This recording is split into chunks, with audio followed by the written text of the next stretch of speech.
That'll work.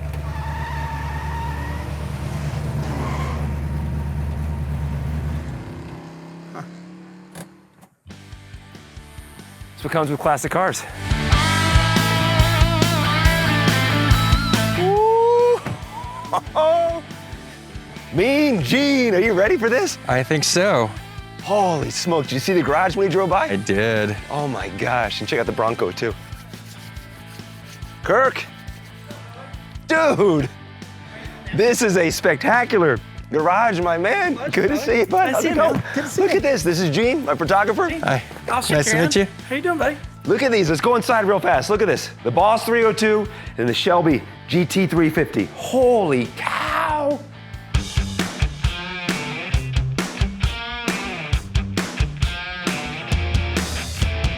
Hey, my name is Kirk. I want to show you today my 1970 Boss 302 Restomod and my 68 Shelby GT 350 convertible Restomod. Well, Kirk, thanks again for having us, man. Pleasure, man. Thank you. So driving by, I think the naked eye, people see your garage and thinking he's got a Boss 302, he's got a Shelby GT 350 in his garage. To the average eye, that's what you have here, but it's something different going on.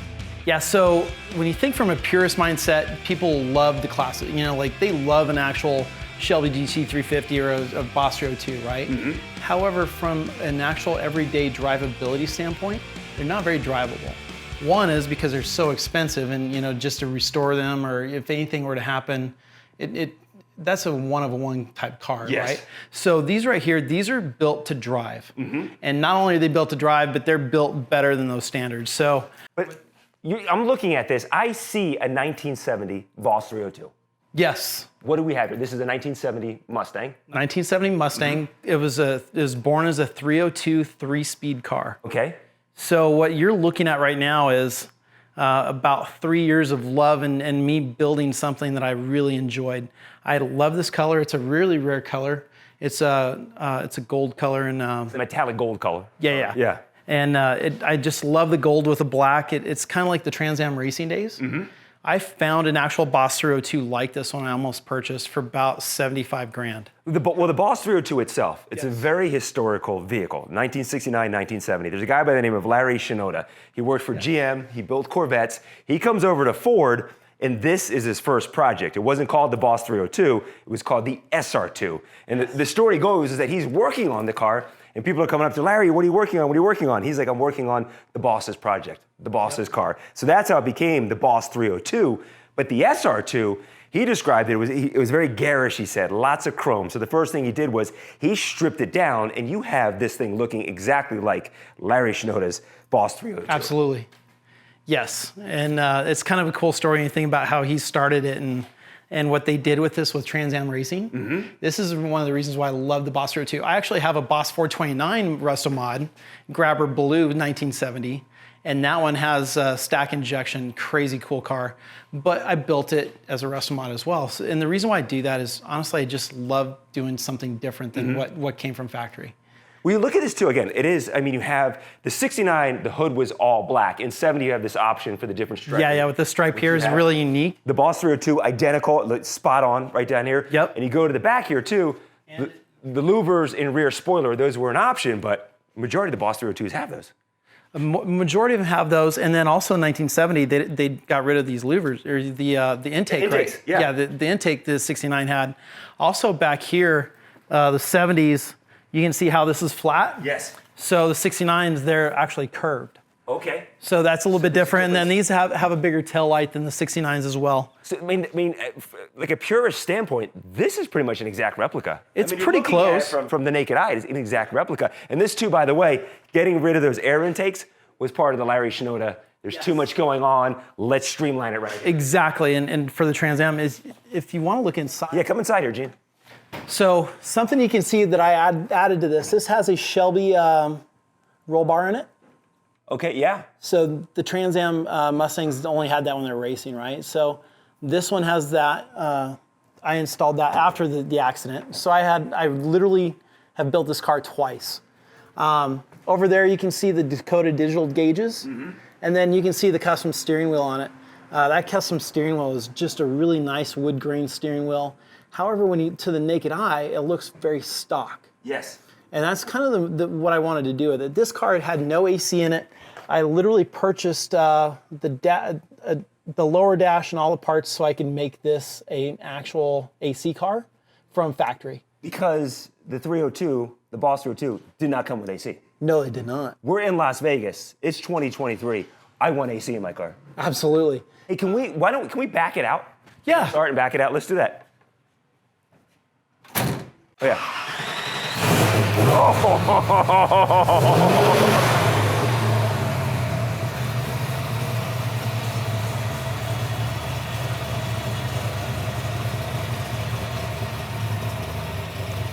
How amazing is that sound? Oh my gosh.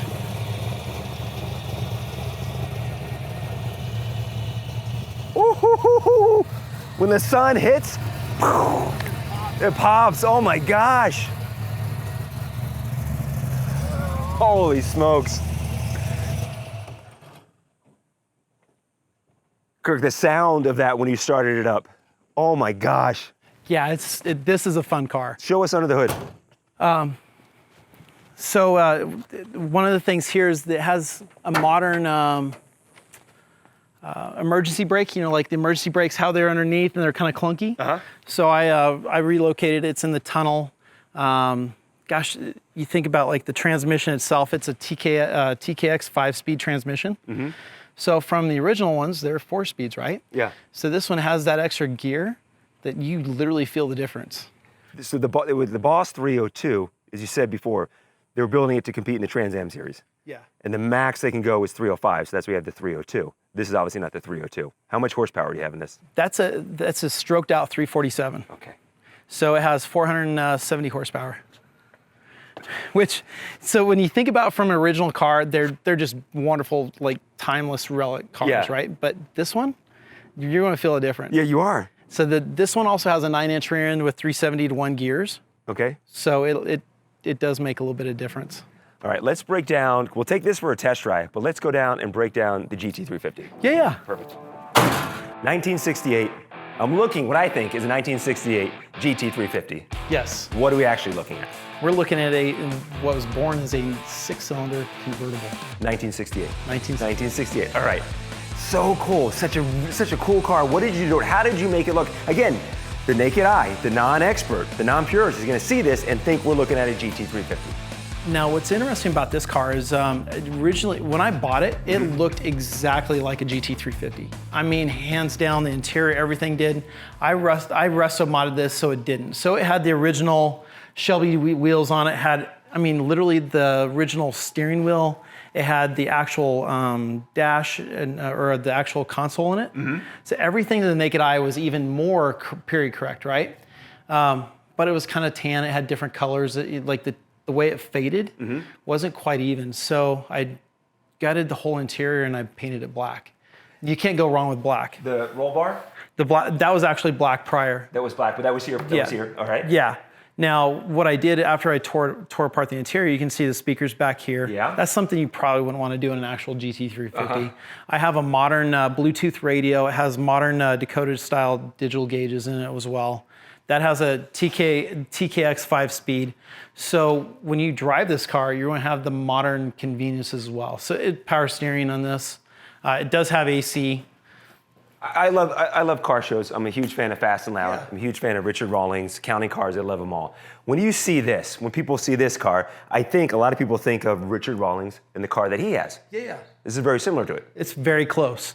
His is made after the Thomas Crown Affair. Okay. And because he's got the lights up top, right? Yeah. The KC lights, and then on his, he has that big tire on the back, because in the Thomas Crown Affair, it actually went off-road.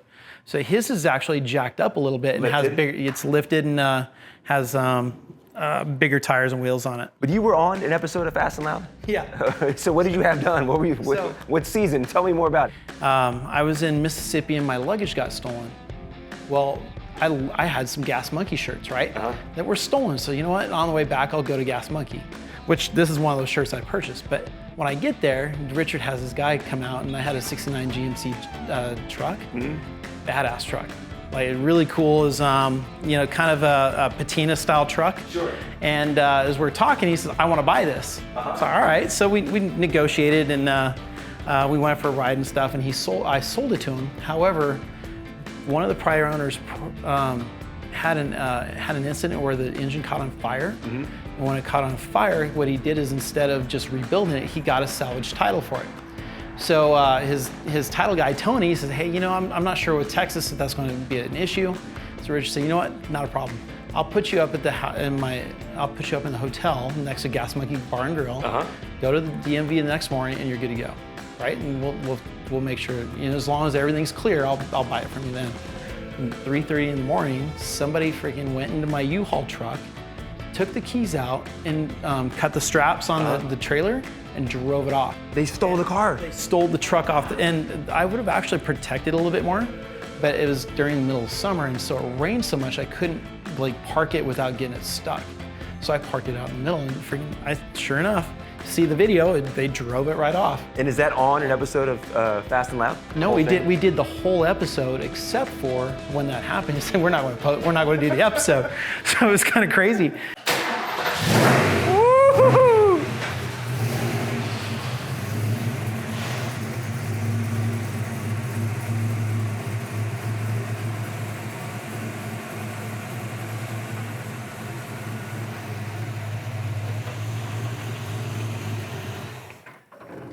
So come back to the lights, Gene, because if you see a 67, you have the center, the fog lights, the fourth lights here in the center. But some people in some states, it was illegal to have the lights too close to each other, so they had to separate them. Some people that bought 67s.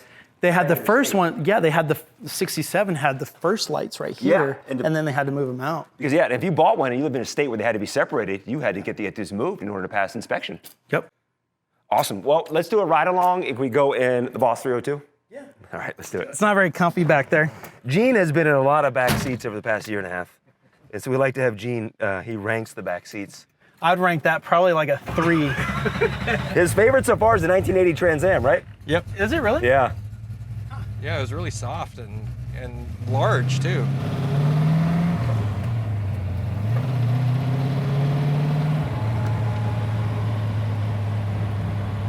So as you said before, you buy this, you restore it, modify it, and then someone wrecks it? Yes. So this is before I had it painted, and it had a really nice kind of patina paint in it, just really surfaceable paint, right? And my commercial broker really loved the car. He's like, dude, I gotta drive it. It's like, all right. So we stop in Irvine, and I explained to him it's live axle. He's used to driving it was a 20 at that time it was a 2020 730 or 750i, I can't remember which one it was. And within 5 minutes, he put this into a wall. No. Yeah, so that's why I'm nervous about driving your car. My gosh. How much are you in, if you don't mind asking me? How much? I'm about 150 in this car. $150,000 in this car. Who insures it? Haggerty? Yeah, oh yeah. Haggerty, yeah. Haggerty's great with insurance. Looking at this, as far as the 1970 Boss 302, is this, I mean, we have the digital cluster now, but yeah, how much of this would be original? So everything else looks original. I mean, that clock is a Dakota digital. It might need to be adjusted right now. But that's a Bluetooth audio as well.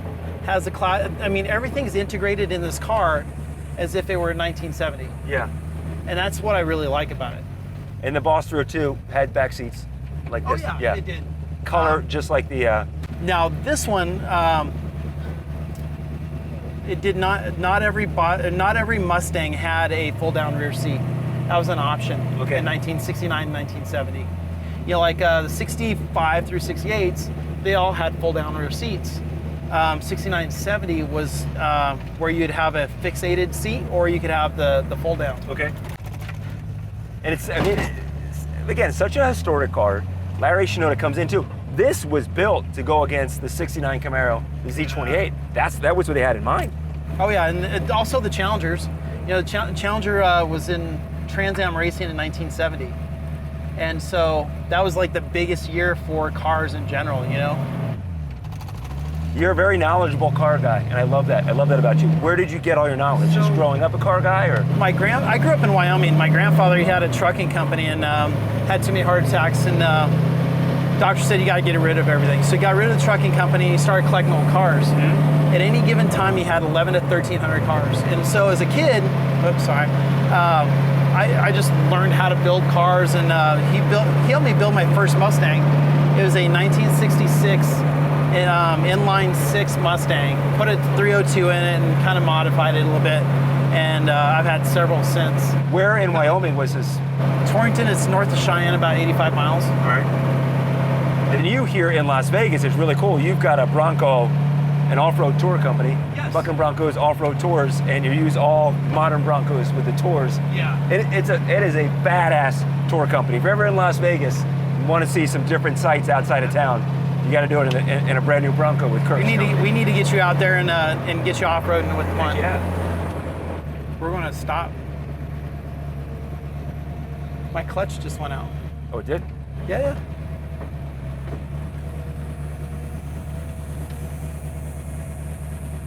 It's a good time to happen here. Perfect spot to happen. Yeah. Glad I wasn't driving. Oh, hell.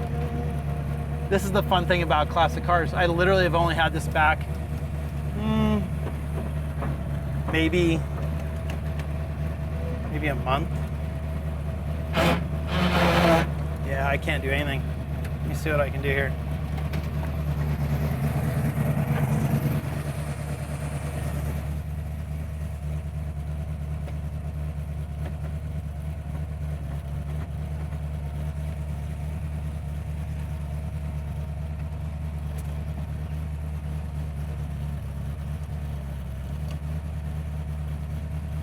Dang.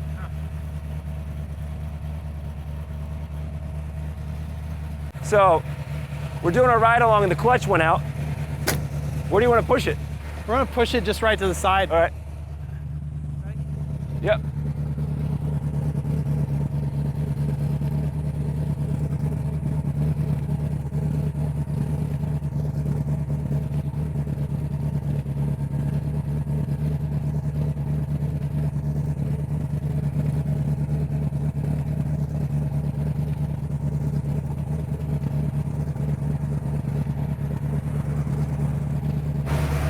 That'll work.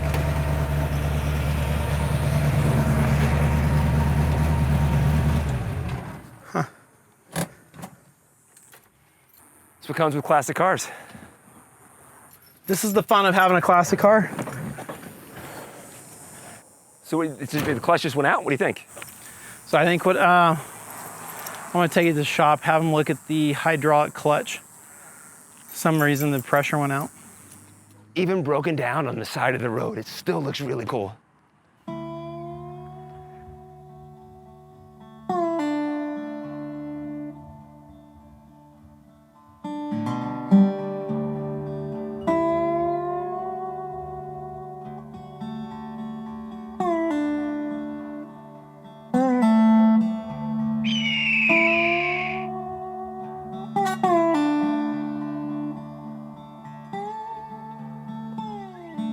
$1.38. 1.38 miles in Las Vegas, August, probably about 100 degrees right now.